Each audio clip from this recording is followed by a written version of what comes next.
We're excited to announce that our very own podcasting platform, Zencastr, has become a new sponsor to the show. Check out the podcast's discount link in our show notes and stay tuned for why we love using Zen for the podcast.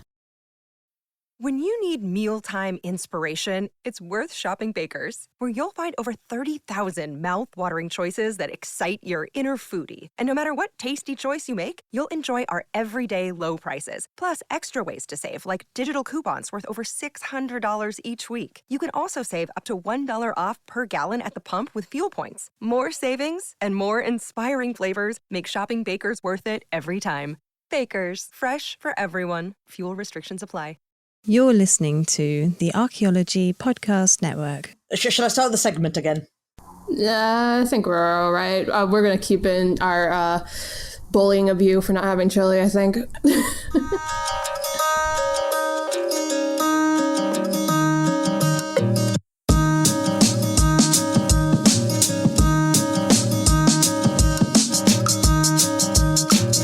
Hello everyone and welcome to the 12th episode of Archaeoanimals. We're still here. In this episode, we've decided to finally open Pandora's box and tell you all a little bit about fish.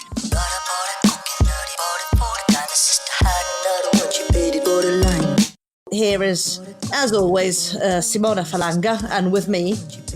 It's Alex Fitzpatrick, and I don't want to talk about fish bones. I hate them. Just getting out of my system now.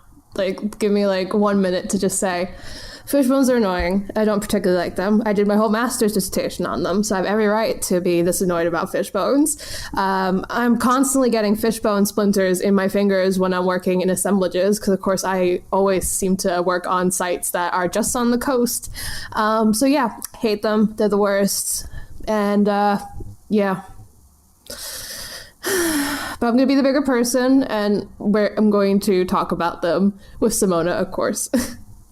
I kind of prefer the Alex Unchained bit, but by all means, we can if you want to, I suppose. Yeah, the true issue with this episode is going to be balancing our usual edutainment that we give the audience every month, and then me just wanting to scream for a solid hour. And I guess I'm just my usual bubbly me. But to be fair, it's not just me. I think a lot of zooarchaeologists and archaeologists in general can relate to just being really annoyed by fish bones. Just 'cause they're so tiny. I mean, yeah, they're so small. I mean, most of them are going to be small, and the problem, of course, is that even if they're big, they're also quite fragile. So even if they started out big, they will probably end up being pretty small in terms of fragmentation. I don't know about you, Simona, but I've probably destroyed hundreds of fish bones in excavation.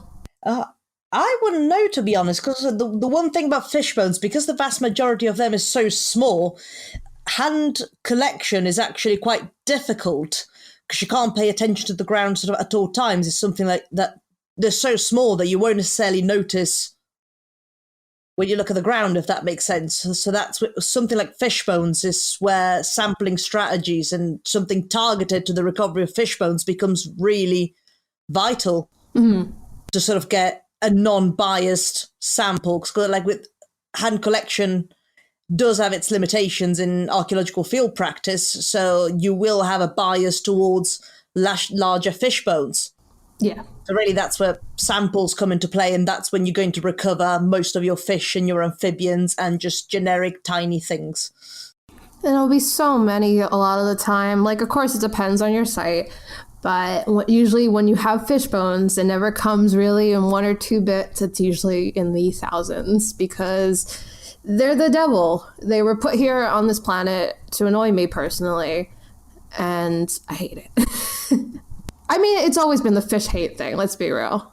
Yeah, this is the second episode of Fish Hate. Like, I pretty much remember last episode or the episode before, we were apologizing to the fish community. I mean, every episode is the fish hate episode. Well, actually, about that is just because it appears that I cannot talk and communicate like a proper person. Because I was actually just trying to say the exact opposite, but it came out as fish as human. And I was like, I could correct it. No, it's done now. I'm sorry, Simona. It's honestly this. I think it's just this whole podcast. It's obviously two hosts. I'm extremely anti-fish. They're delicious, but also I just hate them. And also, can we just talk about morphologically how they're really, really annoying? Because, like, with other animals, when you get their bones, there's usually like one or two like limb bones or skull bits that are really easy to ID. So once you see it, like, you'll know exactly what you're dealing with. Fish are literally heads with spines. Like, that's it. There's nothing else that makes up a fish. So it's the most annoying thing in the world to ID them. So it's because, like, pretty much every other group of animals will have pretty much the same bits. So if you look at a mammalian humerus or a bird humerus, like, they'll look different, but you'll be able to have a clue as of which element you're looking at. With fish, it's just, well, I guess aside from vertebrae, I guess you can pretty much confidently ID a vertebra. But then it's like, is it one of the first vertebrae of a small fish, or is one of the last vertebrae of a large fish? Oh, yeah, because so one thing about fish is that fish grow, I mean, this kind of sounds silly, but fish grow exponentially in size as they get older. So you'll have one species of fish, and the vertebrae will be, you can have one that's really, really tiny and one that's really, really big, and it could be the same species, but just like different ages. And it's just like something went wrong when fish were created, you know, when the earth was created and fish were created, they were like, I hate it. Fun fact, which I guess is actually not that fun, in fish, the vertebrae decrease in size. So the largest vertebrae will be at the base of the skull, down to the smallest ones that are by the tail fin. I hate it. It's just the worst. It's the most annoying thing in the world. No, so like, I guess there's one easy thing, I guess one good pointer actually to determine whether you're looking at a fish vertebrae. Like, aside from all the usual fishy stuff, as they can be a little bit shiny and they're very angular and spiky and they got points and projections everywhere. With the vertebrae, they usually like have two sort of processes that then unite into one, sort of like to form the base of the spine. Yep. And I think you only really get that in fish. So you have that, I think, say you get that in the thoracic vertebrae, and then also you have some lateral ones where the ribs attach. And then in the caudal vertebrae, the two projections that then unite to one, you get them at the bottom, because then there's another set of spine over there. So it's just pointy bits all over. It's just bits on bits on bits. That's what a fish is. And like, I don't know how I like kind of know a couple of colleagues here in like the British archaeology community that like specifically deal with fish bones, and I don't know, like, I want to know how their brains work. Their brains work on like another level than most human beings. Like, you know, the whole like galaxy brain thing, that's them all the time. That's the only way I can conceive of them being able to like pick up like tiny fish bones and be like, oh, this is, you know, whatever fish. Now, I think fish experts, along with archaeoentomologists, are the true unsung heroes of the environmental archaeology community. Yeah, no. It's just like, hat off to you. I don't know how they do it. It makes me feel like a small child when I hear them talk about their research. And I'm just like, fish, you know, fish. I could barely ID them. You've done a whole master's on it. Oh, go, you're self-deprecating you. No, but the master's is done. All that's literally, I handed in my dissertation, and all the information I had about fish like went along with my dissertation. They just went right out my brain. I don't know anything about fish anymore, which is why we're doing the podcast. To be fair, the same happened with a master's dissertation. So even if you're asking me about it, there's just a silent scream in my brain. I remember nothing. And the other thing about fish is I just realized that I'm going to be talking about every like fact we have about fish in a complaint, because that's just how I feel right now. The other thing about fish is that you don't always get fish bones but fish can still exist because you have bony fish, and then you also have like the more cartilaginous fish with cartilage. Oh gosh, here we go. Cartilaginous. I'm not the best person for that. This is going to be 30 minutes of us trying to say this word.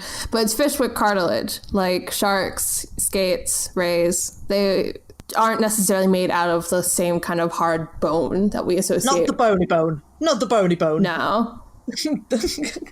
Not Bone the cat, but a different type of, like, I don't even know how to describe it, really.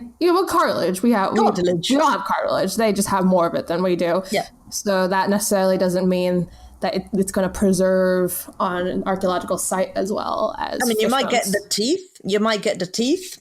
It's also possible that the scales preserve, but let's face it, you never get the scales. I would agree with that, except that I had 2,000 fish scales on a site I worked with. So maybe it's just me. Maybe I just have such notoriously bad luck that I've just found all these fish scales. I counted them by hand, Simona. By hand.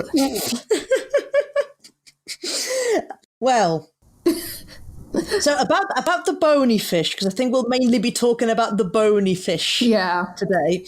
And of course, there's several different species. Because of course, like, in zoo archaeology, you deal with your usual domesticates and your wild mammals, and sometimes you do get your rodents and a few like species that aren't really meant to be there. But then when you go into the fish realm, you have, in the British Isles alone, we have about 140 species of sea fish. 140 too many. That's already too many. And 34 of freshwater fish. There should be 3 in general. Just 3 species of fish. And overall, we're thinking native. We'll not add all the species that we've introduced over time, some later than others. That's just, we'll leave that under key, just locked away. I mean, it could be worse. It could be insects, so there'll be like thousands and thousands of species. Yeah, I don't think we're ever going to cover insects on here. 1, because it's not technically zooarchaeology, and 2, it seems really, really hard, and I don't understand it. They're animals too. I guess, but I don't know. So she's not only fish hating, she's also insect hating. Oh, yeah. Wait, don't get me started on anything else in zooarchaeology. Apparently, people listen to this podcast and they're just like, why are you still a zooarchaeologist? I do like it. I promise. I just love complaining. Well, like, as a professional zooarchaeologist, you make, like, great advertising for people who'd like to get into the field. And it's like, oh, or maybe not then. Yeah, I'm doing everyone a service. Good. Back to fish anyway, because can we like talk about the skulls too? Because that's probably the worst thing about fish bones. Well, you read my mind somehow, because like I always said, they're essentially skulls with a vertebral column attached to it, and that's about it. I mean, and the fins, but yeah, who cares? So, like, the skull in fish is usually, correct me if I'm wrong, you're the fish expert here, I'm afraid. They are generally divided into 3 parts. So you get your cranium and your jaws, like you would in any other animal, and then you get the gill arches as well, just to spice it up.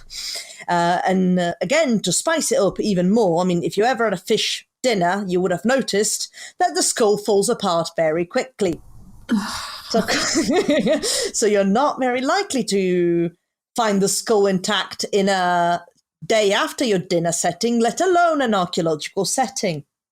But you do get bits and pieces, and the problem is we'll have pictures, of course, from me, because I'm just surrounded by these things all the time, but we'll have pictures in the show notes of a couple of fish cranial bits, and they're just so complicated.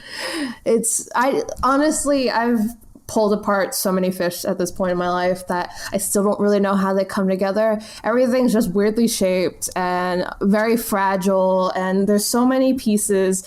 Like, off the top of my head, I can't tell you how many individual elements make up the fish cranium, but I want to say probably a billion, maybe a bajillion. I feel like it's a rough estimate. And also why I think it's so difficult with fish, because again, like, by my own admission, I'm not great with birds myself. But at the same time, in terms of elements, like sort of, you know what you're looking for. So, like, I'll say, okay, that's a tibiotarsus. I've got no idea what species of bird that belongs to, but I've got a vague idea what I'm looking at. Mm-hmm. With fish, it's like you pick up a bone, it's like, what even is this? Where does it go? Where does it fit? It's like a really bad puzzle. A puzzle of despair. And like even the bits that you think you know, like here's something that like it literally took me like 2 years to kind of figure out is if you look at like the jaw bits of a fish, honestly, if you look at it for the first time, you'll think it goes one way, but it's actually like upside down. Like I used to like side or at least like identify which side the part of the bone is from wrong because I would be holding it upside down because it just doesn't make sense the way it like it just doesn't make sense. I don't know who messed up when they made the skeleton of a fish, but just forget everything you know. And to be honest, I will also say, like, it is genuine for like people out there who are starting to do like zoo archaeology, and like one, if you get frustrated about fish, don't feel like it's a failing of yourself because they are. I don't know if you could tell from us complaining about it, they are genuinely really hard. I mean, even with a reference collection, I find that it can be difficult to ID fish. Oh, yeah, absolutely. Also because you don't have the same pointers in terms of aging. So if you find a bone, again, a mammalian bone, that it's quite small, but then you see that it's not fully fused, you think, okay, that might be from a young animal. It's not necessarily a small thing. With fish, of course, you don't get any of that because there's, again, correct me if I'm wrong, there's about 2 things that you can use to age fish. So you can look at some growth rings on the scales, which you rarely recover, or similar rings on what are called the otoliths. Otoliths. Them ones. The ear stones, which are essentially elongated aggregations of aragonite. And if, like me, you had no idea what aragonite is, it's a crystal form of calcium carbonate.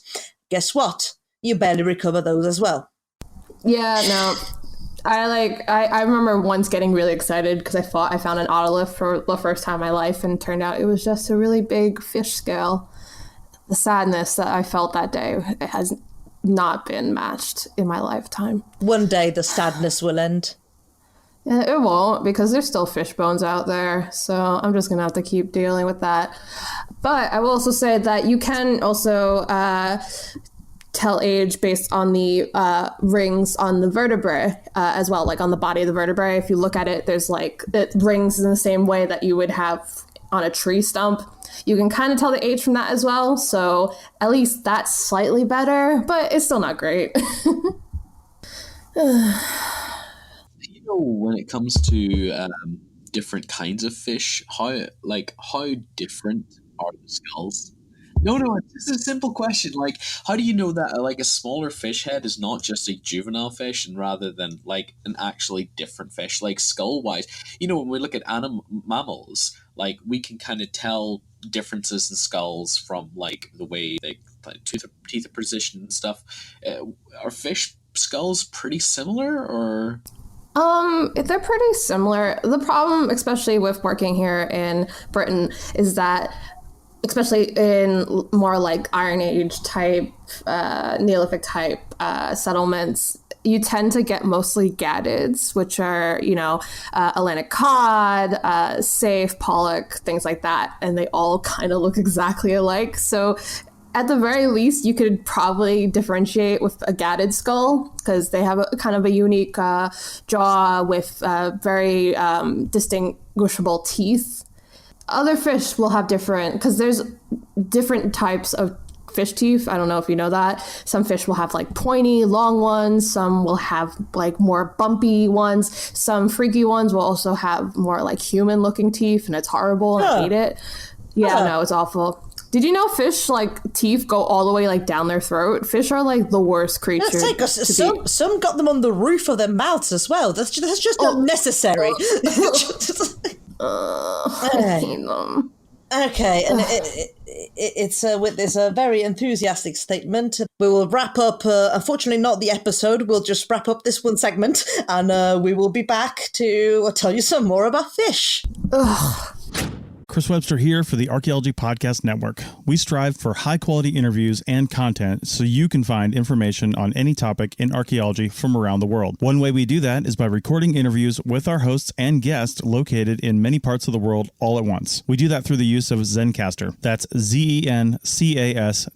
Zencastr allows us to record high-quality audio with no stress on the guest. Just send them a link to click on, and that's it. Zencastr does the rest. They even do automatic transcriptions. Check out the link in the show notes for 30% off your first 3 months, or go to zencastr.com and use the code ANIMALS. Looking to expand your knowledge of X-rays and imaging in the archaeology field? Then check out An Introduction to Paleoradiography, a short online course offering professional training for archaeologists and affiliated disciplines. Created by archaeologist, radiographer, and lecturer James Elliott, the content of this course is based upon his research and teaching experience in higher education. It is approved by the Chartered Institute for Archaeologists as 4 hours of training. That's in the UK, for those of you that don't know. So don't miss out on this exciting opportunity for professional and personal development. For more information on pricing and course structure, visit paleoimaging.com. That's PALEO imaging.com, and look for the link in the show notes to this episode. And we're back on our 12th episode of Archaeoanimals. Still Simona and Alex. Unfortunately. Yeah, still Alex. Still there, sort of. Thinking about hanging chili. on by thread. Yeah, I'm thinking about chili. Veggie chili, so, you know. Just saying. But is it fish chili? Ugh, is that a thing? I mean, it's probably a thing. It's probably quite nice, to be honest. I really like fish. I've never had chili anyway, so I'm not entirely sure. Sorry, can we put the episode on hold so we can... Wait, what? Sorry, no, we'll get back onto it. But we're having this conversation later about you not having chili. That's weird. I'm sorry. I've never had chili. Oh, God. Sorry. Whoa. No, that's even weirder. You've never had chili. No. Right? That's weird. What? How can you go through your life without... Okay, right. This, yeah. Like this. No. This is for later. This is so weird. This is for later. Honestly, it's still weird, yes. Hi, anybody listening, have you never had chili? Please. Yeah, write to us. Like, this is weird, okay? Right, sorry. Fish.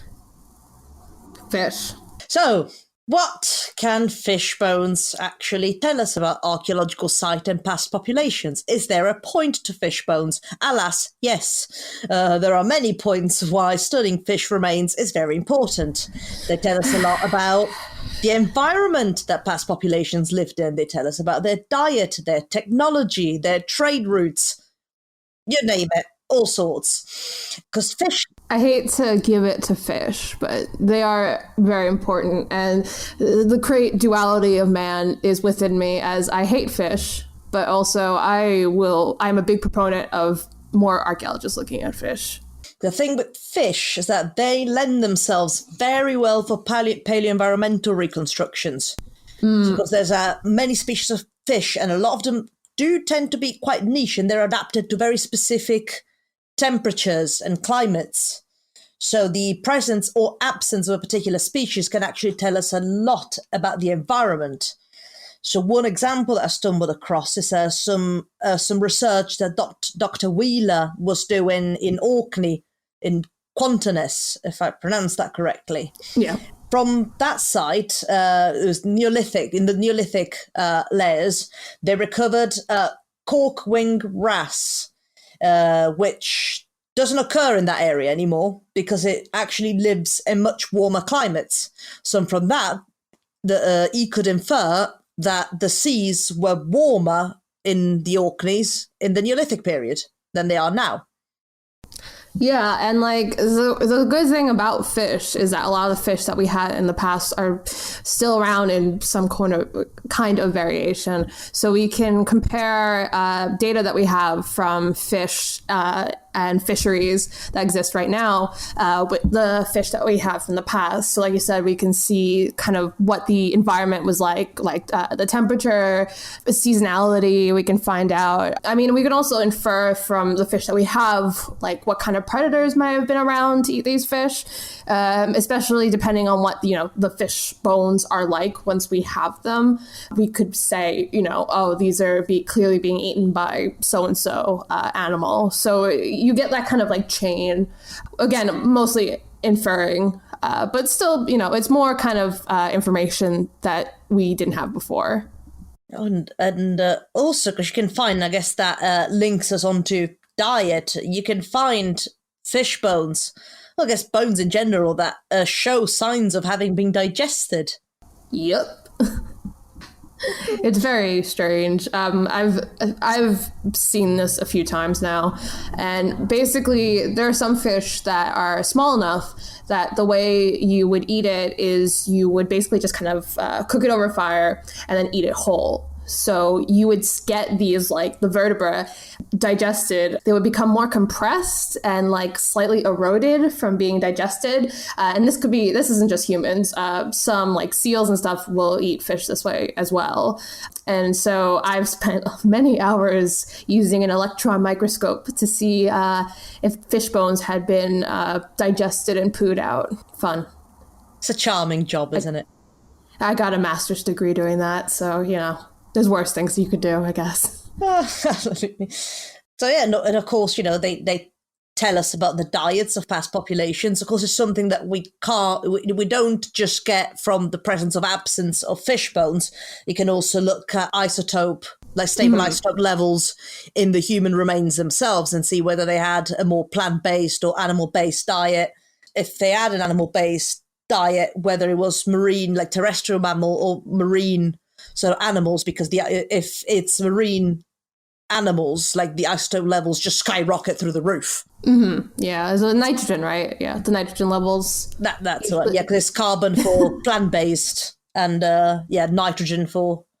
Yeah, I haven't done isotopes in a while. But that's another way of telling, I guess, as opposed to finding the fish itself. But it also, I guess, based on what bones we recover and the way it was processed, we can see whether they were eaten or whether they were both, taken and like processed and eaten at the same site, a bit like when we talked about kill sites in the hunting episode, or whether they used them for non-consumption reasons, just like to make oil, which we have extensively done in the past. It is still done in some parts of the world today to get oil from fish. One thing I like about the diet component is that we have some examples of people using isotope analysis and seeing like fish bones from related sites to talk about varying types of subsistence. So I can't think of the actual names of the sites off the top of my head. I apologize for that. But there are some instances of settlements that have turned to more marine diets as a way to supplement their diets in the face of things like famine. So not only do you get what they were eating, you also get kind of these big events that were happening in these settlements at that time that you wouldn't necessarily know of from other aspects of the archaeological record. Yeah. See, I know things. Other things that you can learn from fish remains, of course, is the technology that the past population would have had at their disposal. So, because to catch a certain type of fish, you may need some more or less specialized equipment. So whether it's a line and hook or nets or deep sea fishing and whatnot. I don't know an awful lot about fishing, which is, I should know more because I come from a place where there is a lot of reliance on fish for very obvious reasons, and has been so for thousands of years, but I don't know much about fishing myself, I must admit. Really? Huh. So we gotta go fishing, and we gotta go make some chili. Anything else we need to do with you at some point? I'll put them on my bucket list. Yeah.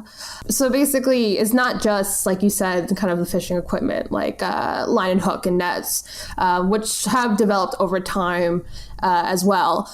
But when we say like deep sea fishing, we mean that it's more technological advances, such as, how they get there, sailing, how they've built the boats to get there, all the other kind of more specialized equipment they would need to get these fish that are probably more into the ocean rather than coastal, which, to be fair, like a lot of prehistoric fish bones that we find in a more consumption setting tend to be like coastal or shallow fish. So you would just need either a net or a line or hook. I mean, there's even some instances where fish might have been scavenged, through rock pools, which are, on the beach. So they're not necessarily that hard to get to.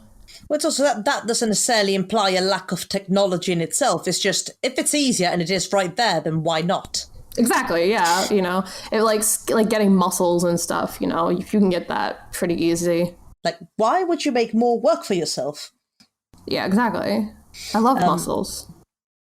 I was just wondering, obviously fish exist in rivers and stuff as well. So, like, what technology? Do they? Yeah. Oh, no. No, it's because you were talking about sailing and special fishing gear for, like, deep sea diving, and you're talking about rock pools, and this is, like, quite coastal stuff. I'm just wondering, what sort of technology do we use inland? I mean, it's mostly the same, depending on, because obviously it's not just rivers. You can have rivers, you can have small like brooks or creeks, but you can also have huge lakes.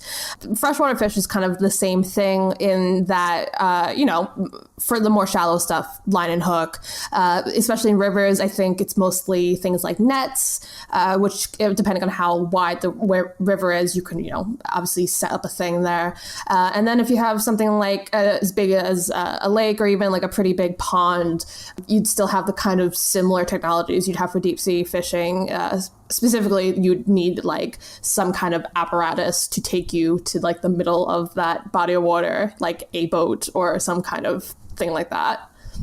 And of course, there's also, in a way, like, I can't think of the correct English term for it, like not cultivated fish, so you don't cultivate fish, but fish that were there in artificial ponds for a reason, because they would have been kept. And then, like, in some instances, you do find fish wares that would have separated the younger fish from the older ones to avoid the older ones, eating them and stuff, or special sort of wooden cages that they would have made for eels. Yeah, exactly. Because you do tend to find, I mean, I'm not sure about an amount, but you do find them, sort of, especially in medieval archaeology. You do tend to find those. Yeah, that's what I usually associate them with.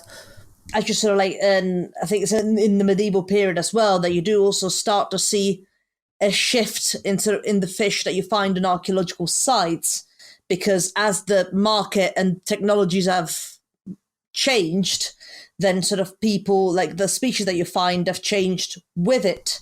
So like one big thing that you find in a lot of European urban settlements in the medieval period is like a big white and stockfish industry. And in that particular instance, because of the lack of heads that you tend to find on sites of this time period in Europe, it's believed that the fish would have been sort of gutted and beheaded on site, sometimes filleted as well. And then it would have been dried, salted, and then traded to the population centres, where you then find the remains. Yeah, like whether or not a fish skull is present is often used as a big signifier of trading. Of course, we could have been that we just didn't find the skull bits, but for the most part, it can indicate like that these fish had been taken from another place, especially if you have something like, say, freshwater fish found near a coast. Talking about trade and stuff, I think leads us into like the last kind of big component of what fish can tell us, which is trade and also status, with the assumption that more foreign fish that would have to be taken a very long way, appearing in assemblages, you'd probably dealing with something of more of a higher status. it's not necessarily something that you really see with fish a lot of times. I don't know if you run into it more, Simona, but like... Well, I can't think of any specific examples in terms of sites, but I know there is a generic trend. And again, we're talking medieval sites more than anything. So if when people have compared sort of like within the same geographical area, you would have had a settlement of just like where the population lived, and then a castle or somewhere where nobles lived. And there is a marked difference in the species of fish that you'll find in both. Yeah. So I cannot infer as to what, I can't think of a specific example off the top of my head, but it is something that does happen, like fish, like especially sort of like from what I've read in the medieval period, it is a very good indicator of status. And I mean, it makes sense too, especially if we're dealing with traded fish from, you know, quote unquote faraway lands. The idea of exoticism in general when it comes to animal remains, especially in places like, you know, the medieval period, usually can be correlated to status. Meanwhile, nowadays, it's still kind of the same because I mean, like, there's some real good fish that I would love to eat right now. I'm definitely not thinking about dinner right now. Sushi's expensive, you know? I think you are thinking about dinner again. Oh, man, I'd love to find some archaeological sushi. Archaeological sushi. Yeah. I would eat it. Neolithic nigiri? Oh my god, I would eat it. Like, honestly, like I know people like always share that article about the bog butter and they're like, oh, I would eat that. Like, if I found like sashimi from like the Neolithic period, I would chomp on that so quickly. No one would have time to. Alex, do not eat the archaeology. Don't tell me what to do. Do not eat the heritage. I never get to have any fun. What about the sarcophagus juice, the bog butter, honey from like ancient Egypt? I'm pretty sure that survived. Oh yeah, there's always like stories of like there's those things someone shared on Twitter that were like basically donuts from like the Bronze Age. Yes, well they were more like Cheerios, weren't they? Like kind of like. Do you know what they are? They're more like going in my stomach if I go near them. This is why I work with animal bones. You can't really chomp on them. Well, it's also something that I'd heard years ago about like serving like mammoth meat that was found in the Siberian permafrost. And you're like, okay. Oh man, I'd fry that up so fast. What a time to be alive. I'm gonna die this way, guys. She's gonna die doing what she loved most, eating the archaeology. Science as well. You can like describe it. Have your own. Yeah, on my deathbed. Yeah. My death rattle will be me going, it was really good. Worth it. All right, I think, it's a time for another break then. Please. I think so. If you have archaeological sashimi, please send it to me. DM me, I'll give you my address. I would love to eat it. You may have heard my pitch for membership. It's a great idea and really helps out. However, you can also support us by picking up a fun t-shirt, sticker, or something from a large selection of items from our TeePublic store. Head over to arcpodnet.com/shop for a link. That's arcpodnet.com/shop to pick up some fun swag and support the show. And we are back, and I am still without archaeological sushi. So, you know, thanks for that, everyone, for not sending me archaeological sushi right away. But I guess we can do some case studies, Simona. Yes, as I think the case study is pretty much essentially your master's dissertation, which I can tell everyone about it if you'd like me to. I'll probably butcher it, which I guess it's fitting for a zooarchaeology podcast. But perhaps you should discuss it. Okay, well, I've probably mentioned it before in between all of me ranting about how much I hate fish, but I used to work in the Orkney Islands, which are a series of islands up north of Scotland. And one of the things that I ended up working on is fish bones from Rousey, which is one of the Orkney Islands. So basically, there's this kind of commonly accepted idea, maybe not so much in the past couple of years, that in the British Iron Age, people just kind of stopped eating fish. It just wasn't necessarily a thing anymore. So there's a lot of ideas of fish becoming taboo in the Iron Age, or, some kind of issue happening. But the problem is that's clearly not true everywhere, especially in the North Atlantic Isles, which is where the Orkneys are. So my master's dissertation was taking all of these fish bones that we had from the coastal site of Swandro, and basically kind of examining them, seeing, are they just, natural deposits? Because we are on the coast. I mean, you're going to find fish bones on the coast of an island. Or were they actually, consumed? Were they processed in any ways? Things like that. So long story short, there was fishing in the British Iron Age in the Orkney Islands. Because duh, of course there would be. I basically looked at almost 3,000 fish bones, which makes me sad to think about, because that's so much time of my life that I spent looking at tiny fish bones that I will never get back. By doing stuff like electron microscopy and isotope analysis, been able to see that there were signs of consumption on some of these fish bones. A lot of them had been burnt, so they were probably cooked and things like that. And they're also at a part of the site where they clearly were being processed, because they're all kind of in one place. And the fact that we also had fish skull bones show that these weren't traded really. They were probably just processed on site and then eaten, because the site of Swandro is mostly a settlement site that was used by the Pictish and then eventually used by Vikings. So take that, archaeologists who said there were no fishing in the British Iron Age. You're wrong. That was actually the conclusion of my dissertation. With the aha at the end and everything. Yeah. I mean, that is just archaeological research, isn't it? Just saying, you're wrong. I mean, those are all of my papers. If anyone's read my papers, you'll notice that every single conclusion is, you're wrong. No wonder why they keep getting rejected. I was intending to read your papers, and now you spoiled it for me. You gave me scientific spoilers. All of my papers end with me taunting other archaeologists. We'll have to put, every time we do a case study now, we'll just put a spoiler alert at the beginning, just in case people don't want the paper spoiled. Oh my gosh, can you imagine? Don't tell me about the spoilers. Doesn't most abstracts have the conclusion at least? Yeah, that's why you don't read the abstract. You don't want to get spoiled. You skip the abstract. You go right at the introduction. But how do you know if the paper's useful to you if you don't read the abstract? You know whether it's relevant to what you're doing or not.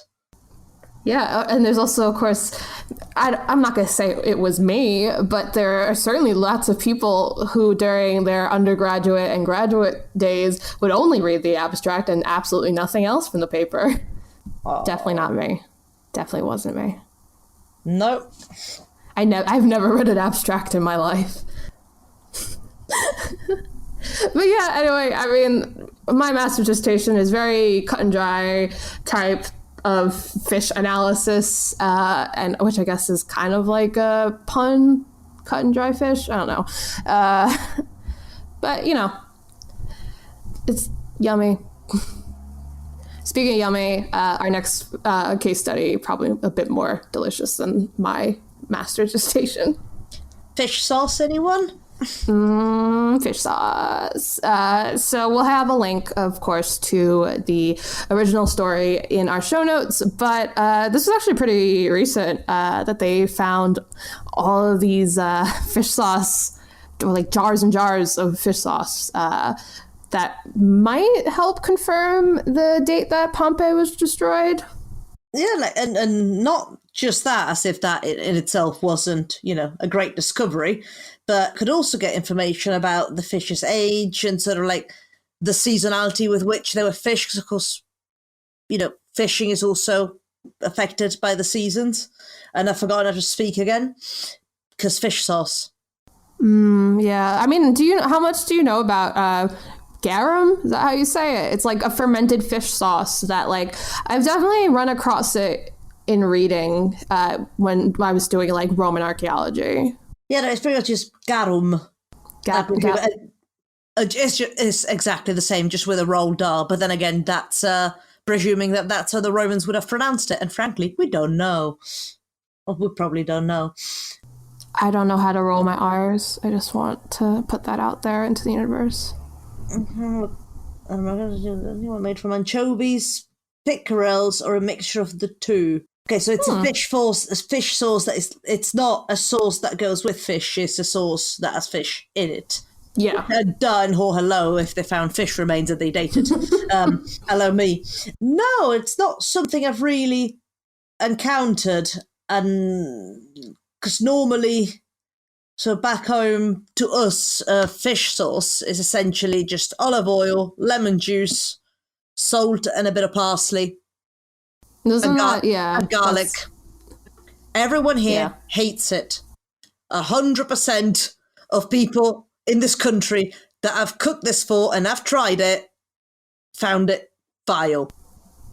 Sounds alright. It makes me feel very lonely. It's just me and my fish sauce.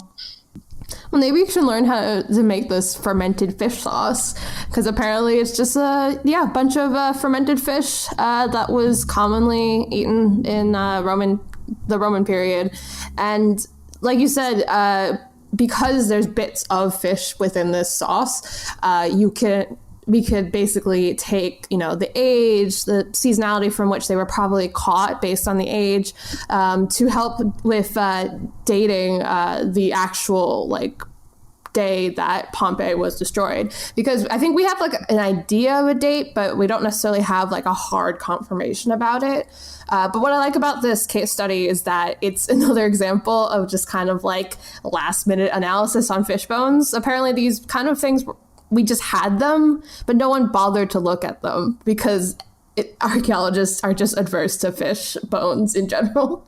Just because I guess it's something quite niche. I don't think that there aren't as many people as you'd think that specialise in it. Mm-hmm. And then I find out there's thousands and thousands of fish experts too, in which case I do apologise. There are definitely people who specialise in it, but I think that in general, we don't necessarily see it as quote unquote important. I mean, it's a problem in archaeology in general where, what's the one artifact that everyone wants to find? It's something gold, something expensive, something, mostly intact. Just not the bones. Because I mean, it's sort of shifting perspectives. Because I think it was in the not too distant past, people be like, "Oh, bone." Oh my gosh, yeah.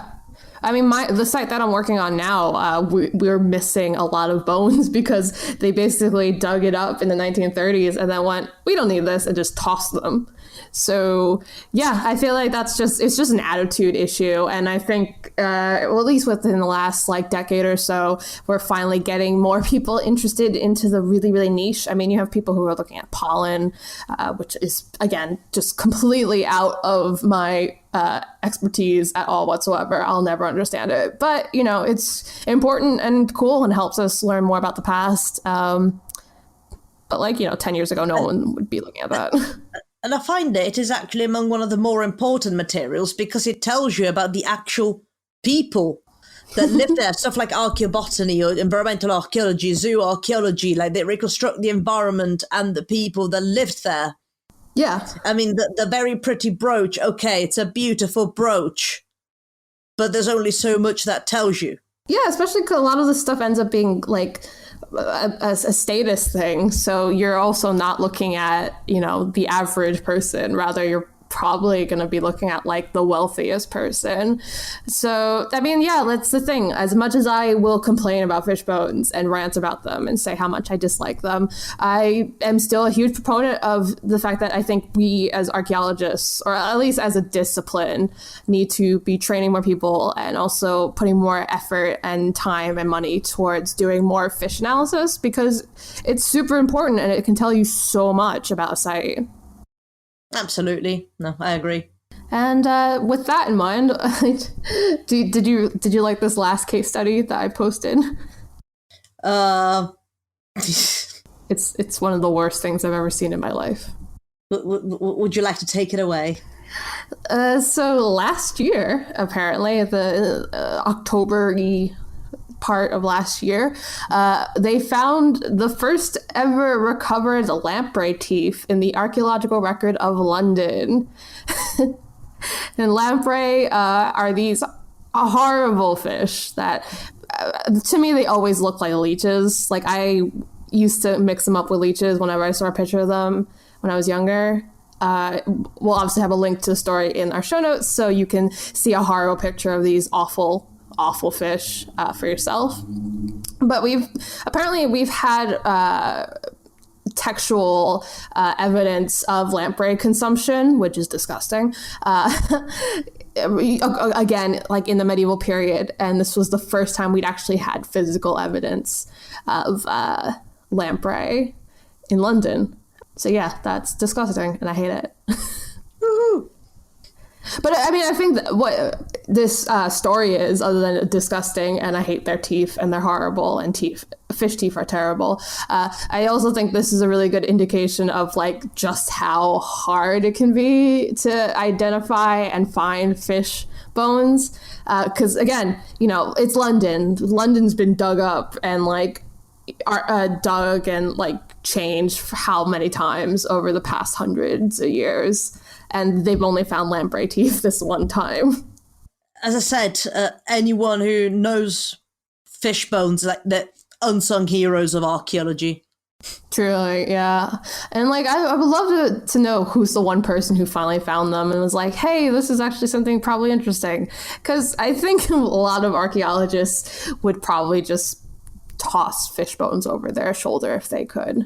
Hopefully not. I've definitely seen it in person. I've seen it in person, to be honest. I won't name names, but I have seen people just be like, ugh, it's fish bone.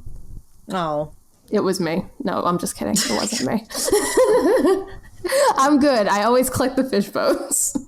The great irony was I collected all these fish bones being like, maybe we'll actually need to use them in Orkney. And then it turns out that I was the person who had to use them. I'm cursed. It's a dangerous involved. Yeah, you're being honked at as well. Yeah, no, that's actually a fish. There's a fish outside my house right now honking at me because it knows that I'm just being really mean about it. There's a protest actually going on right outside my house now of just fish. It's amazing. They're all flopping around. They're all dying very quickly. It's kind of sad. Okay. What a downer of an episode. You mean a drowner? Fish, water. Actually, we'll be talking about drowners. Spoilers. Oh, yeah. No, just to explain, because Tristan was mentioning drowners, and it's like, actually, no, recording next week, we'll be talking about drowners, because drowner appears to be the name of one of the creatures that we've selected for our video game zoo archaeology episode. Yeah, so look forward to that. If you're listening to this episode, that will be coming out next month. So you'll have a little bit longer to wait, but that should be good. But yeah, I think, should we wrap up the episode? I don't know if I have it in me to talk any more about fish, unless you have any questions you want to throw at me because you're mean and hate me. No, it's because I'm generally interested. I try not to make them too awkward. But what I find quite interesting when you're talking about fish is that, these are a very, prominent piece of, our history. We find fish, especially in Britain because of all the coast. Is there any weird places to find fish in the UK? Is there any, you're talking about fish being, where fish being traded. Do we see any, Mediterranean fish in the UK? Or is there any, status fish in the UK that we know of? I mean, with the Mediterranean fishes, yes and no, because there's an example that it's also in the Orkney Islands, and it's from a Viking site, but the name escapes me at the minute. And you do find a fish that it wasn't transported from the Mediterranean. It was a fish that lived there during those times because the seas were warmer, but now you don't find them there anymore, but you do find them in the Mediterranean. So in that sense, yes. Huh. Yeah, I mean, it really depends also, on the species type. The most quote-unquote unusual fish I've ever found is a random monkfish jaw on a site. monkfish basically being like an angler kind of fish, which I'm still convinced was only kept on site because someone accidentally caught it and thought it looked cool. Oh, and just one last little question. Oh, hello, Bastet. In the fishing in the Orkney Islands, so Iron Age fishing, how did people fish in the Iron Age? Was it like nets or spears? I believe it was line and hook, because we have some evidence that we found from excavating of fishing equipment, and I believe most of it was like lines and like weights that you would put to help fish. And I think we have some evidence of nets as well. But yeah, there's definitely a lot, because a lot of the fishing that they ended up doing, at least on our site, was more coastal. So they didn't necessarily need anything that, heavy duty. But oh gosh, I want sushi so bad now. I think it's time to wrap up the episode so I can go outside to where the fish are protesting and have now died and pick them up and eat them. So you're just going to throw away the chili, or just send me the chili? Yeah, I'll send you the chili, sushi. and I'll eat the fish that have been protesting outside my house. There's a lot of lore in this episode, I've realized. So if you're following, get your little Archaeoanimals lore book out. Make sure you have your notes done. It's so you can keep up with all the different like skill sets that everybody has. People have natural 20s, have D6 on jokes. Canonically, there are fish NPCs outside my house right now. I have a +5 against all fish enemies. So yeah, keep track of that. You will be tested in the next couple episodes. See, this is really definitely foreshadowing the next episode. It's going to be good. It's going to be good. But in the meantime... I'm excited. Sorry. I think that is the most research I've done on an episode ever. I've written so much that I've gone over the word limit. All right. Well, let's stop hyping it up, because it's kind of mean to people, because they won't hear the next episode for like another month. But I think that's kind of it for us. It's been an episode. Thanks for listening to us rant about fish bones. I am so hungry. As always, it's been me, Alex Patrick, and Simona Falanga, and Bastard's been here as well to tell us all how much she actually hates fish. And that was our episode of Archaeoanimals. Be sure to like, subscribe, send us questions, complaints about how we don't like fish, whatever you want. And yeah, that's it. Bye.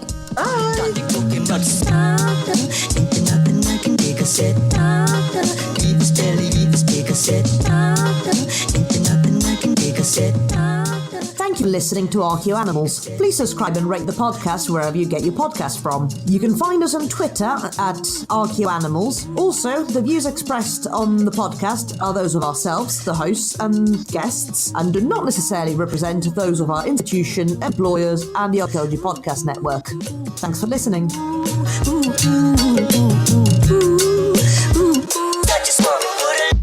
This show is produced and recorded by the Archaeology Podcast Network, Chris Webster and Tristan Boyle, in Reno, Nevada, at the Reno Collective. This has been a presentation of the Archaeology Podcast Network. Visit us on the web for show notes and other podcasts at www.archpodnet.com. Contact us at chris@archaeologypodcastnetwork.com. Thanks again for listening to this episode and for supporting the Archaeology Podcast Network. If you want these shows to keep going, consider becoming a member for just $7.99 US a month.